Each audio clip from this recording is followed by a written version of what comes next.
We're here. We're online. Luke, hello. Jacob, hello. How are you? Doing good. It's 4 o'clock here in the Pacific time zone in my studio, working on some mixes today. Uh, How are you doing? Doing good. It's 7 over here, so we're winding down for the day. But I thought I might pop online, ask you a couple questions. No, we have some awesome people in the community who are really looking forward to kind of getting inside your brain, understanding the mind of Luke Hendrickson. So we're going to let a couple more people pop on. Um, but do you got anything? Oh, hey, look, that's us. Ooh, hey, it's working. I love it. Come on. So we are live right now, and we got some people joining. Let's go ahead and do this.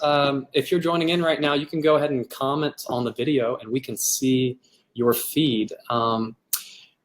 Let us know where you're viewing in from. We'd love to see where you guys are located, and share a little bit about what you do. Kind of if you're in broadcast engineering, if you're a keyboard player, if you're a bassist, if you're a production manager. We'd love to hear kind of where you're from, what you do, and kind of how you use production online. Because our biggest goal for this school is to be able to resource you guys with the right tools. So just let us know where you're from, what you guys do. We'd love to hear it. But yeah, Luke, let's kind of jump right in. What I want to know is, what does a day in the life of Luke Hendrickson look like? Good question. Good question. So I work at Bethel Church and also work alongside with Bethel Music. And that's my primary job, you could say, but I don't really consider it a job. I consider it mostly play. And on Sundays, I'm the broadcast mix engineer for their broadcast channel, which is called Bethel TV. And I mix all the live worship, and we do it live, and we post it online. It's not remixed, it's posted live. And those moments are sometimes thrown on social media as well. So that's kind of the weekend job. But then during the day, throughout the week, like Monday through Friday, I'm mostly a mixing engineer. Tons of freelance stuff. So people will send me Pro Tools sessions, and I'll mix it and send it back to them. So that keeps me really busy. And every now and then there's a Bethel Music tour, and I'll jump on those to play keyboard, which is super fun. But it's a little smaller percentage of what I do. I primarily just do production and mixing. That's awesome. Yeah, that's really cool. Well, I know that Bethel loves having you. How long have you been with Bethel? About 7 years. I was a part of a ministry before that in Kansas City called the International House of Prayer, and moved out to Reading about 7 years ago to jump on to do exactly what I just described. And it's been a dream come true. Just been so happy. Found my wife a year or so after that. We got married a year after that, and just been so happy. Just when we're not working, we like to hit the gym, my wife and I. It's fun for us. And also in Redding, California is where Bethel's at. There's tons of outdoor activities to do, where there's mountains and lakes and waterfalls, and the coast is a few hours away, redwood trees. And so if you like the outdoors, it's a premium place to be, and we love getting outside. That's great. That's awesome. Well, some of our subscribers are already posting in questions. We are going to say hello to Stephen. Hey, Stephen from Australia. He's watching from Australia. Hey, Stephen. Yeah. And Stephen really wants to know, whose drum samples are you using for kick and snare? Great question. Okay, so that's a blend of samples. And some of it is original samples that we've created, and some of it is just random samples that you find online. And to be honest, there's no rhyme or reason behind it. I might just find an 808 that I love from some random place, and then I might find some other EDM crunchy pop snare, and I'll blend that in. So if you look at, I think I might have pulled open the trigger window in the broadcast audio tutorial, Yeah. You'll see probably 5 or 6 samples in there. And it's always a blend. I'm not using just one sample. I'm always blending them until I find a tone that fits the song. But in general, once you find the tone, you kind of leave it. I'm not going back and tweaking it a whole lot. Now, when I'm mixing records, I'll almost always take the sample from the actual drum kit that they'll send me the files for, and I'll just take one little snare hit, and I'll make that a new sample. So it's the real snare, it's the actual snare drum that's being recorded. But I try to find one that's the cleanest with the least amount of cymbal bleed, that's hit real nice, and I'll take that and put it into Trigger and use that as my sample that goes through there, and I might blend some other ones in there. But it tries to, that way it stays a little bit more authentic to the real drum tone. Yeah, that way you can keep it consistent with the record or whatever project you're working on. Yeah. And I mean, you've worked on a bunch of projects for Bethel, for IHOP KC, for, I mean, just artists all across the globe, really. What's kind of one of your favorite projects? Do you have anything that really sticks out as like, man, this was just such a fun project to work on? It doesn't have to be something you produced, but even something you played keys on or that you mixed. Yeah. We Will Not Be Shaken was a Bethel Music project, and that was recorded up on a mountaintop. The sun was setting. You could overlook for 50 miles this entire valley with a lake in it, and it was just so beautiful. So that was a really special project. I think another one was I did a record in Israel last year. Flew out there in September, and we spent 10 days and recorded a worship record in downtown Old City, Jerusalem. We rented out an upper loft and set up a studio up there and spent 10 days tracking the record. So that was definitely a highlight. Tons of work, longer than 12-hour days for 10 days, but very rewarding. Oh, that's awesome. I mean, that just sounds super scenic. Like, I mean, a lot of fun to be able to be a part of those types of projects. Yeah. That's so cool. Well, while we're on the subject of, you know, going between different sessions, different projects, Dave Herring has a question for us on how much of your session changes week to week with different musicians. Do you have different channel strips that you use or different for different vocalists or musicians? Yeah, great question. So with the Bethel TV Pro Tools show that we have, or template that we have, there are certain things that never change. One of those things is compression. So compression, I have a rule with me, my interns, the guys that work with me, is that we don't ever touch compression, and you never change the kick volume.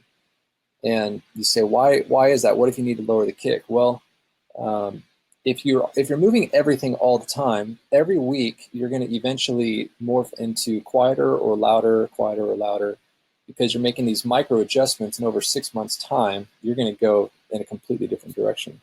So we have these anchor points that are never going to change, so you have a real consistent tone for 6 months straight. And so the kick volume will never change, and the compression settings everywhere will never change. And if you need more compression, you bump up the input gain. If you need less compression, you lower the input gain. If your kick is too loud, you push up everything else. If your kick is too quiet, you pull down everything else. So that's the theory behind the compression and the leveling. But the EQ stuff, that's definitely going to be changing based on every musician and every singer. I don't personally save presets for every singer. And I don't know exactly why I don't. I guess I guess you could. I mean, technically. Yeah, you could save a Brian Johnson preset, and it would be mostly right.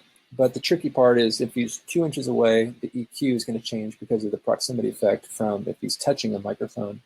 And so every time he's moving, the EQ is going to be adjusted. So it would probably be smart to create some kind of EQ that would be like the starter point. But I would never want to rely on those 100%. I would say, okay, this is going to get me going, and then I'm going to fine tune a little bit. Definitely. And I remember you once told me that you make at least, gosh, I think 60 changes every minute. Like it's almost like a change a second when you're mixing. Oh, broadcast. and everything's subtle. So you never hear like these giant changes. Everything's like subtle change, subtle change, subtle change, subtle change. And it's always moving with the music. And I think some of the best sound engineers are also musicians. They know how to play an instrument. They understand music. And here's why: is when you're a mixing engineer, you've got to be able to anticipate what's coming up. So the chorus is coming up, which means the guitars are going to be out front. So you're going to preemptively make your fader adjustments to where that chorus hits the way you want it to hit. And you're not always reacting, but you're proactive. So yeah, you're thinking about those micro adjustments even before they need to be done, and really making them quickly. Yeah, definitely. That's so cool. Well, let's go to a gear question. This will be a fun one. Timmy Taylor, that's a really cool name, Timmy Taylor. He's wondering if you could explain the process from getting your channels from the live board to your mixing computer. Excellent. So protocols, because I know there have been sometimes, you actually just posted on Instagram a couple weeks ago when you guys were doing, I think it was the Heaven Come conference, or maybe it was Open Heavens, but you guys did a whole new streaming setup from your laptop. Yeah, I think, that's a great question, and it's changing. So if we learned how we did it a year ago, it'd be different now. Yeah. And so at Bethel, we have a three-way analog snake split, and one of the splits go to the broadcast room, which is this room that I'm sitting in now, and it goes into an analog console, which is an AMEC Recall 56. And then those are the preamps, and then out of the direct outs into DB25 cables, it goes into an Apogee Symphony. And we actually have two of those, and right now we're running 48 channels into there. And out of the Apogee Symphonies digitally into Pro Tools HD through H2 Native. And so all the mixing is done 100% in Pro Tools, and it's following that signal chain. Now, the thing that Jacob was mentioning, that you mentioned a second ago, we're doing some new stuff, that is our broadcast fly pack, we call it. And so anytime we have something on the road, we have this thing that fits in a backpack. 100% of it fits in a backpack, and you can mix 64 channels Pro Tools HD. And we wanted to make something that was super mobile, really affordable, and consistent. Because our trouble in the past was we'd go mix that in an event, but they're using a console that we're not familiar with, or they don't have the right cabling, so you're coming up with all these new things every time. And it's hectic and stressful, and it doesn't sound good. So with this fly pack that we got, it ensures you have the exact same thing every single time. So what it looks like is it's a MADI digital out from the stage box. And the stage box we're currently using is Digico. And our front of house and monitor guys are doing like ST7s or ST8s or something like that. And you can take MADI directly off the console, or you can take MADI directly off the stage box. And the outputs of those are coax, but MADI can also do fiber. And so we're right now doing coax out, which is just a BNC connector. And that can go up to 300 feet or so. And fiber can go up to like, I don't know, half a mile or something like that. It's a long distance. So we take that cable, just a single cable, to anywhere in the building 300 feet away. And it goes into a Antelope Orion HD, Antelope Orion 32 HD, or HD 32. So it's a single rack space, and it does 64 digital channels and 32 analog channels. And so I just plug in the one BNC cable into this little converter box that takes fiber and then converts it to, it takes coax and converts it to fiber.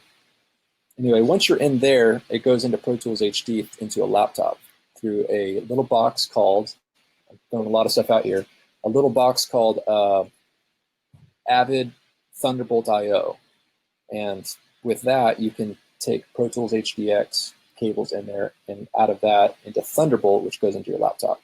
So there's several conversions that are happening, but believe me, it all fits in a backpack as long as you have some kind of MADI feed. And once you're on that laptop, you can mix in the same environment that you would feel comfortable in a studio, and you can mix with in-ears if you like, or you can mix with speakers. It's real versatile. I mean, that's a game changer. Technology that you can fit in a backpack, just throw on, fly wherever you need to.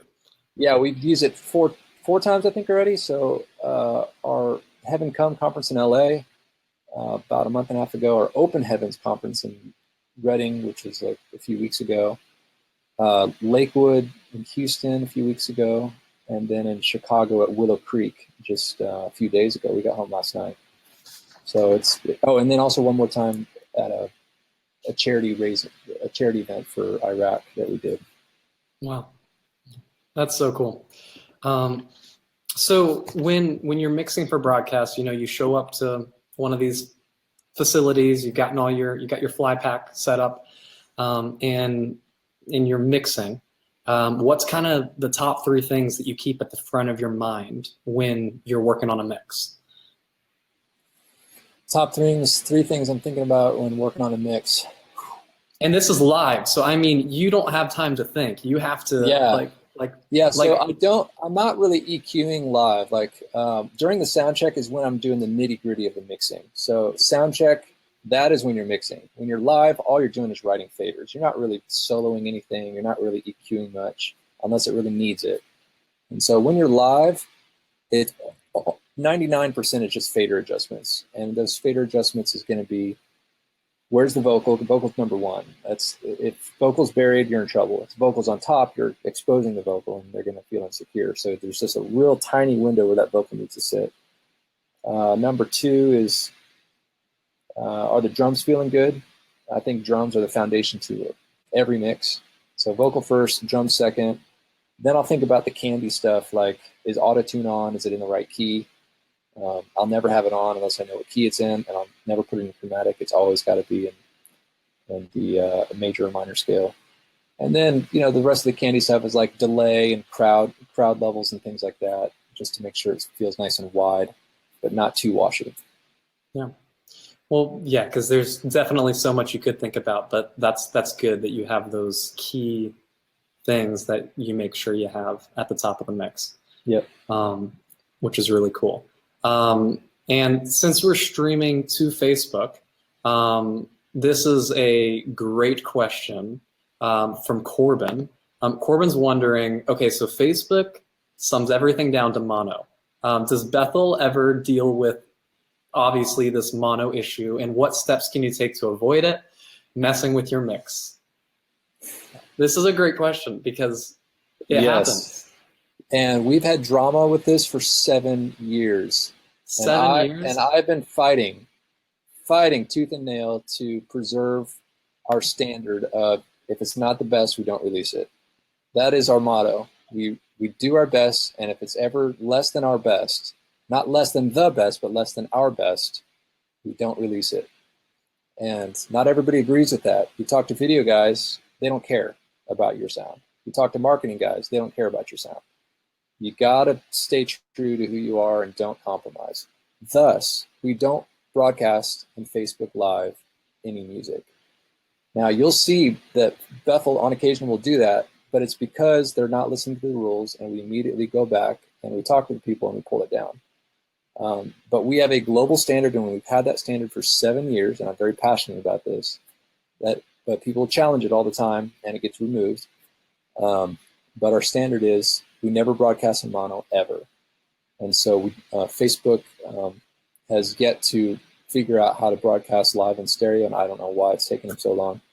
I mean, another thing, stereo standard. I know. Another thing with Facebook is their audio codec is garbage.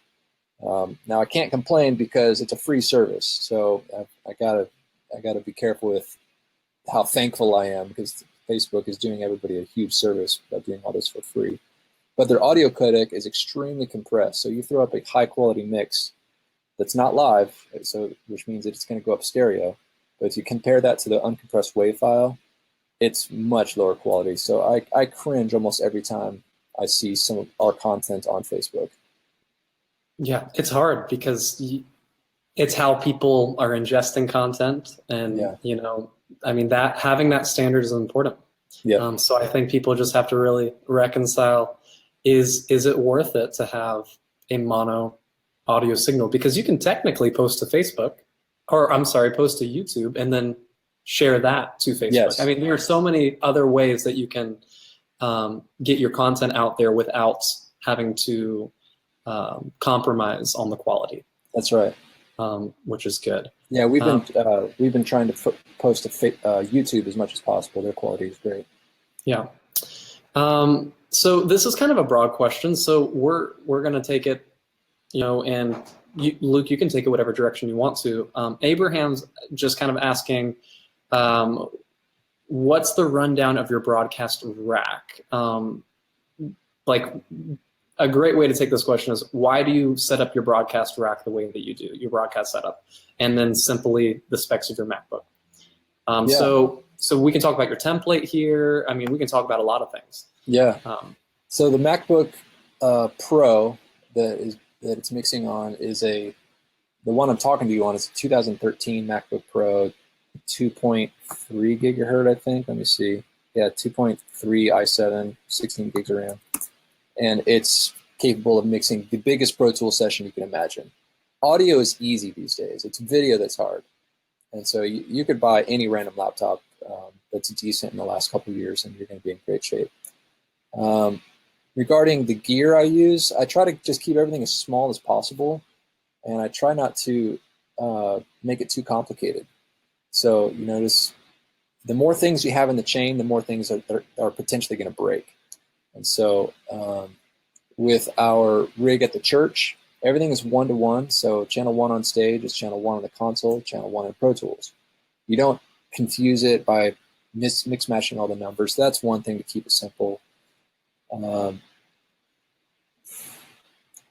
you're going to talk about my template. Yeah, why don't we talk about your template? I mean, that's something that I'm sure you get emails, Facebook messages, Insta messages, people knocking on your door randomly, because they flew in trying to find your template. Yeah, it's always evolving. I think every couple months I'll add something in there or take something away. You never want to say I've attained perfection and I'm never going to try anymore. So as soon as you do that, you just need to retire. So there's always new things to learn and new sounds to create. And most of that happens in the studio 9 to 5, mixing on my side projects. The broadcast rig, the number one priority is stability. Like, I love being creative, but if it's at the cost of stability, I won't touch it. And so I'll be very calculated on if I make a change in my template with my broadcast rig, because it could either tax the CPU more, or it could have buggy plugins, or make me have to work too hard in the template, and it's going to slow me down, and I'm going to miss cues because it's a live environment. I've got to be fast. It's got to be easy. Yeah. And so the template's always changing. I guess maybe one thing that you guys could look into is start bussing stuff. So bus your drums, do a normal drum bus and a crushed drum bus. So you just squash the heck out of it, put distortion on it, whatever. I also like to do a band bus, a vocal bus, and everything else bus. That way, when your band hits hard and gets compressed, it's not also compressing the vocals. So they're independent of each other when you're squashing them. You want to have that vocal be really supreme and never touch it. And then everything else just lets it like breathe and have some width to it. So you might consider doing that. That's going to add a lot of space. As soon as you start squishing stuff, you got to be careful. Another thing is compress everything. I compress every single channel. But to varying degrees. My vocal, honestly, I'm gonna compress it a lot, 20 to 30 dB. Like, that sounds crazy, but we do, and it gives that more present vocal feeling where it's just like close to your face and you hear every single lyric. The downside of doing that is there's a lot of cymbal bleed. The more you compress a vocal, the more cymbal bleed you're gonna have, and on a noisy stage with drums right next to you, that's something you got to be careful for. Other things you're going to compress much less, maybe just a couple dB or something like that. But what this is going to do is it's going to allow you to glue your mix. Don't rely on master bus compression to glue your mix. That should be just the tiniest amount. Most of your glue should happen individually on the channels. So they're individually nice and full, and they're leveled like this, and they're not spiking and getting big and small. Yeah, no, that's awesome. Someone just asked, could you sell your template? Because then you could probably retire. That's the question. Question of the hour is... we're actually talking about releasing parts of the template. Like, I think this will probably happen in the future, where I might just release the 8 or 10 drum channels, and you could get those separately. You could get the vocal chain separately. You can get the mastering chain separately, or maybe get all of them. We'll see how it goes, but that is something we're in the works with. Yeah, that'd be super cool for people who are trying to, even just use it as something to model your template after. Yeah. That way you can kind of try things out on your own, see what works in yours, see what works in theirs. Yeah. But that's really cool. Our friend AJ this is a great question. What do you do if you need to take a vacation? Do you have a team of people that can get the same results as you do? If so, how have you trained them to do that? Great question. So I have an internship, and every 6 months rotate new interns, and they are supposed to learn my workflow. And one of the first projects I give them is I delete every single thing from my template, but save the WAV files, and they're supposed to rebuild it from scratch. So it forces them to learn every single thing, the routing of it all, the plugins, the effects. And that's a difficult task, and it takes a lot of time, but it's a very great way. difficult. It's a great way to learn the flow of everything. If you didn't actually do it, you may not know it. I'm a hands-on learner. I've got to do it to learn it. And so every 6 months, new interns rotate out. I try to do 2 or 3 at a time. So for 7 years, I think I've had maybe like 15 or 20 interns or something like that. I can't remember. And sometimes you find good ones that want to hang around, number one, and number two are good at what they do, good at mixing. And so at this point, we found several guys that are really good at it. And if I listed them by name, one of them is Matthias Mainhart. He's great. David Payton is also really great. And Ryan Huntington. Those 3 guys, if I'm out of town, I will call on them. Matthias is the guy that I'll pull on first. And if he's not available, then I'll pull on some of these other guys. But they're all capable. They've done it for a long time already. And so when I jump out of town, they just jump on that same template. Everything's ready to go.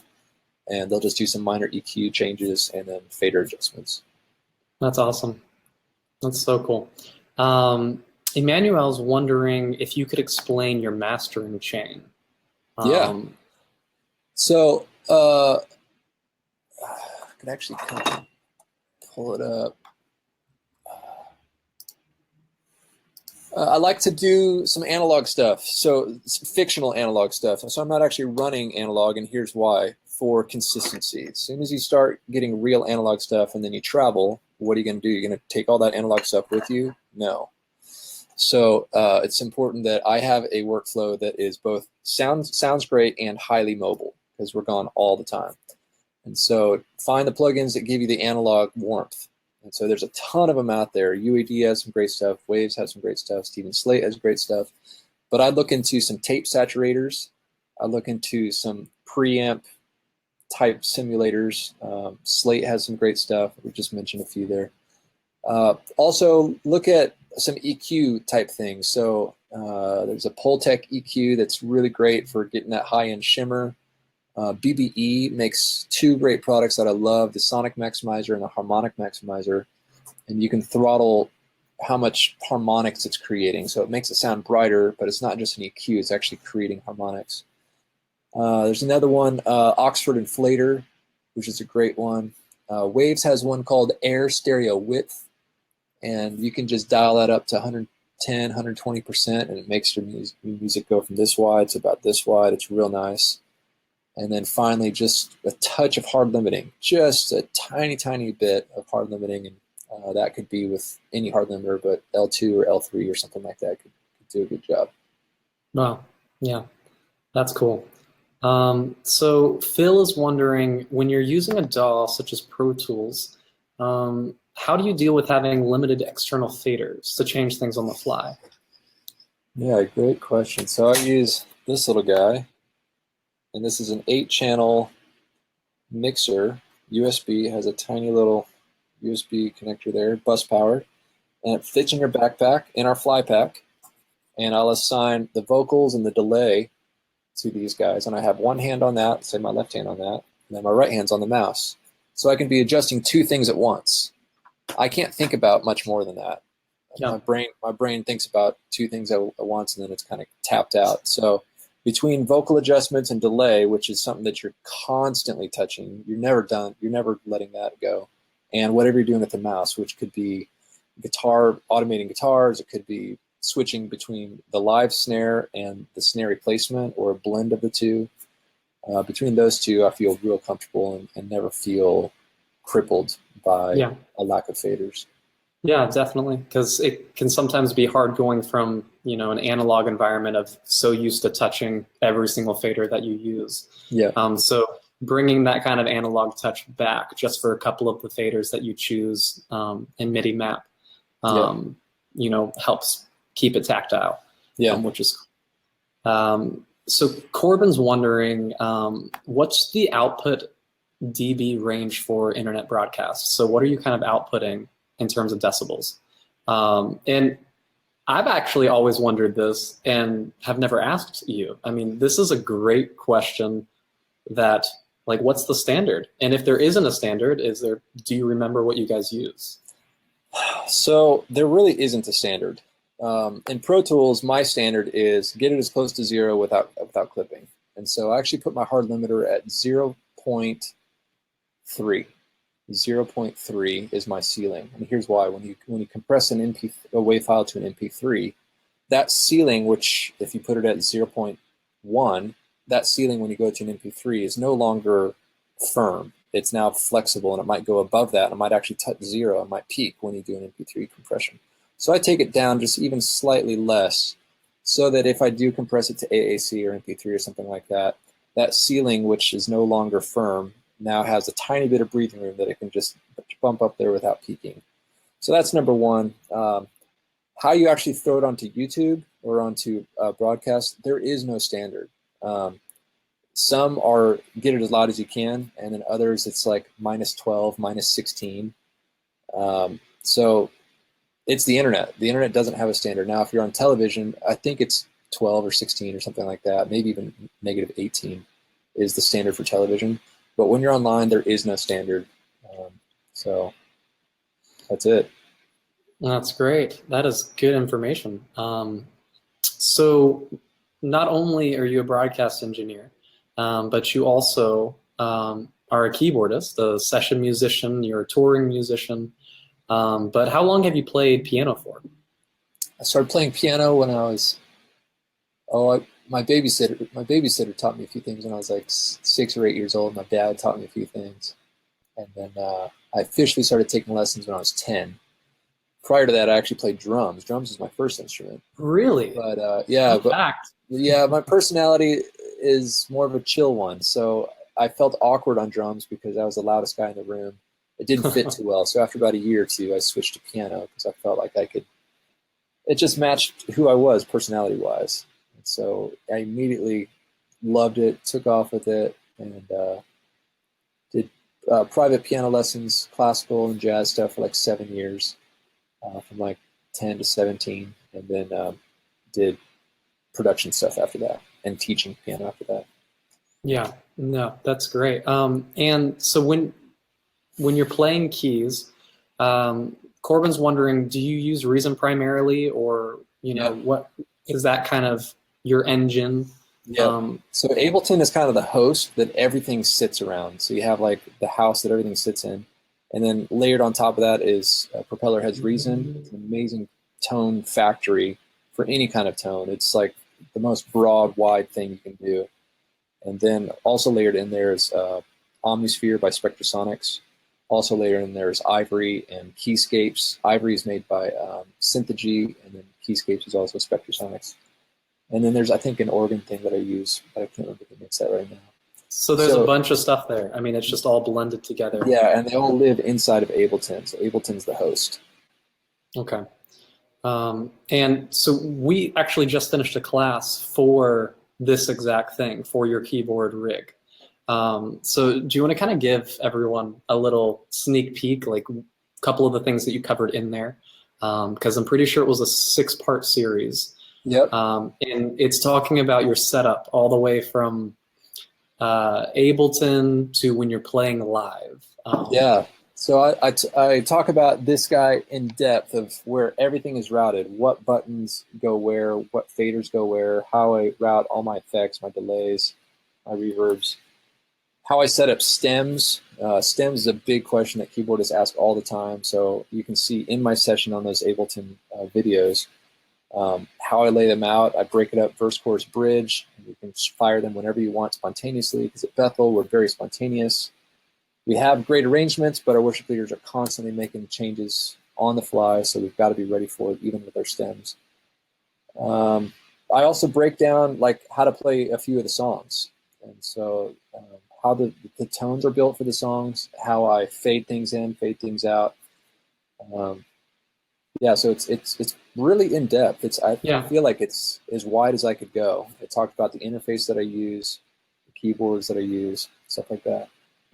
That's really helpful, because the best part, which I think 2 of the classes are now available, 2 of the videos, and then there's 4 more that are going to be released over the next couple of weeks.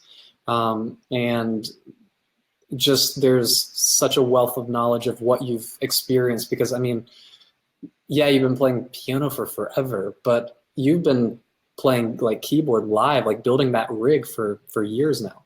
Yeah. And it's like my Pro Tools broadcast template. It's always changing, always changing. But you always got to remember, like, is it at the expense of stability? So I can't be taxing it too much. And is it at the expense of convenience? So if it's too complicated or too hard, I can't do that either. So make it beautiful, make it tons of flexibility, but you can't make it unstable and you can't make it too complicated. Yeah. Well, and with stability, have you had your rig ever crash on you? Like, do you have any like horror stories? Like, yeah, I have one where we were in Miami, Outcry. I don't know, 5,000 people out there or something like that. And it's an outdoor event and it's like 100 degrees and my laptop overheats. And when that happens on a MacBook Pro, the CPU goes from like 25, 30%, it's at like 99%. And the mouse is like jittery just moving it across the screen. And so it was at the end of a song, we're getting ready to start the next one, which had a piano intro, and the worship leader looked at me like, okay, let's go. And I'm like, no, they've got to do acoustic. And they're like, okay, no problem. So they actually started acoustic, and the audience had no idea what was happening. And they just did an acoustic version with guitars and stuff. So recovery was great there. Yeah, it was actually, the audience had no idea. But the monitor guy knew what was going on, so he actually had an idea to go get a bag of ice from backstage, and he put it under my laptop. And within 30 seconds, my laptop was 100%. Boom, started right again. No issue. I think I missed maybe half of that song. That's a tip for all of us to remember for the rest of our lives. Yeah, when you're outside and it's hot, get a bag of ice. Now it's going to have condensation on there, so it's nice to put maybe a little towel or something between the ice and your laptop, but it'll keep it nice and chilly. Yeah, that's a keyboard hack right there. I mean, that's awesome. That's so cool. Well, cool. We're about to wrap up, but there's just 1 or 2 more questions I wanted us to hit on before we kind of wrap this thing up. Abraham was wondering, and this is an awesome question, did you go to school for music or production? Like, how were you trained? Like, what's kind of your philosophy on training and learning? Yeah, I was very fortunate with 2 things. One is drive. I have a tremendous drive to learn this stuff, and so when I'm not getting paid, I'm still researching. I'm YouTubing, Googling stuff constantly. The second thing is I was blessed to be around smart people in these areas, and so just through observation, through rubbing shoulders with people who are better than you, you learn a lot. And so in the House of Prayer, I learned a ton out there. There's hundreds of musicians and singers, and was always developing things and learning stuff. Had a studio with my brothers that we managed for about 10 years in my parents' basement. And that was just like, you learn just by repetition. And I would say the first 5 or 10 years of what I did in my lifetime, I wouldn't really want to show people because it didn't actually sound that good. But after hundreds and hundreds of songs and literally hundreds of records, eventually you start to figure out not what to do, but what not to do, which steers you into what to do, because I've already tried all these other areas that are wrong.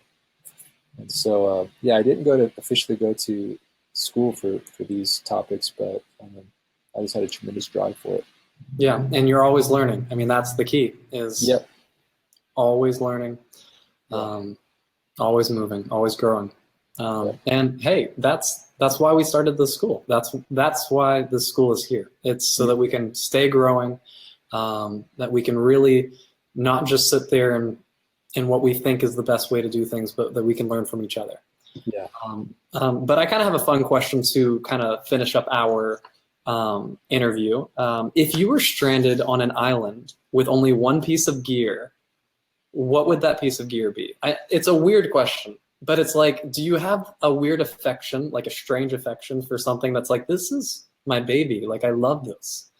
I mean, it can be your laptop if you want internet. I mean, but like, is there something, anything? Yeah. Yeah, when you think of music gear, you think like, oh, a microphone or a guitar or a keyboard, but none of those work without cabling and amplifiers and stuff like that. So if I'm on an island that has power, I think I'd bring my laptop, because the laptop has got Ableton and Reason and all that stuff, and I can do anything. If we're talking about music right now. Yeah, we're talking about creating music. Yeah. If there's no power on the island,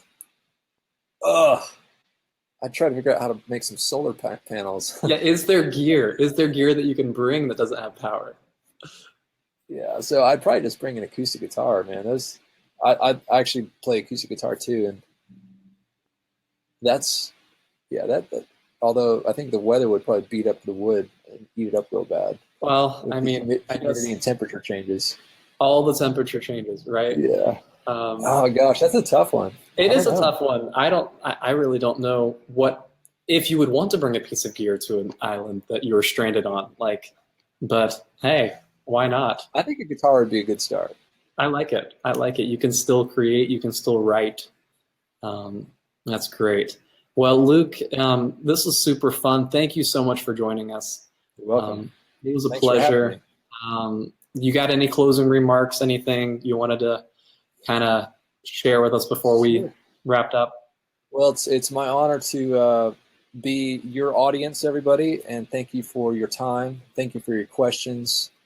I love to see passion fulfilled, dreams fulfilled, and so I love to be of service and be an opportunity for you to grow in those passions and see those passions realized. Just stay faithful. Faithfulness is probably the biggest key to everything. So stick with it. Don't give up.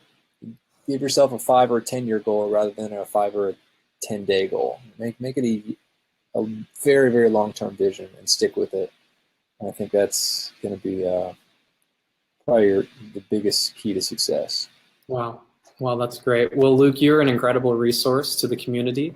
And your classes are killer. So we're super excited to have the rest of your